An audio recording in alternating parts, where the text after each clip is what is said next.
Linux system administrator কোর্সের আজকের ভিডিওতে আমরা দেখব কিভাবে টার্মিনালে ভ্যালু ইনসার্ট করা যায় এবং সেই ভ্যালু কিভাবে ক্যালকুলেশন করা যায়। এর জন্য আমাদের স্ক্রিপ্টিং করতে হবে। আমরা প্রথমে লিখলাম vim, একটা যেকোনো একটা ফাইলের নাম দিলাম, স্ক্রিপ্টিং এর এক্সটেনশন দিয়ে দিব। ফাইলটা ওপেন হয়ে গেল, কিছু কোড দিয়ে দিব যেগুলো আমার টার্মিনালে শো করবে। এখন ইকো দিয়ে আমি বলবো যে গিভ মি এ ভ্যালু, ঠিক আছে। এখন টার্মিনাল থেকে ডাটা ইনসার্ট করার জন্য যে কমান্ডটা ব্যবহার করব সেটা হচ্ছে রিড। এখন একটা ভেরিয়েবল দিয়ে দিব, যে কোনো একটা দিয়ে দিলাম। এখন ইকো দিয়ে বলবো যে আরেকটা ভ্যালু দাও, যেহেতু আমি দুইটা ভ্যালু নিব। এখন আবার ডাটা ইনসার্ট করব, সেটা হচ্ছে রিড, যে কোনো একটা ভেরিয়েবল দিয়ে দিলাম।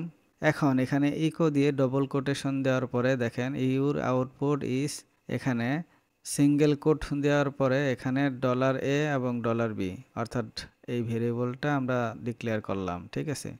এবং এই দুইটা ভেরিয়েবলের মান আমরা কি করব, যোগ করব, ঠিক আছে। এখানে আমাদের স্ক্রিপ্ট লেখা শেষ। এখন সেভ করে রাখবো। সেভ করার জন্য এক্সিট মোডে গিয়ে এখন এক্স লিখে সেভ করে দেব, ঠিক আছে। এখন আমরা স্ক্রিপ্টকে এক্সিকিউট করব।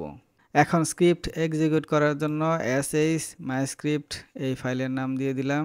দেওয়ার পরে এখন এন্টার দিব।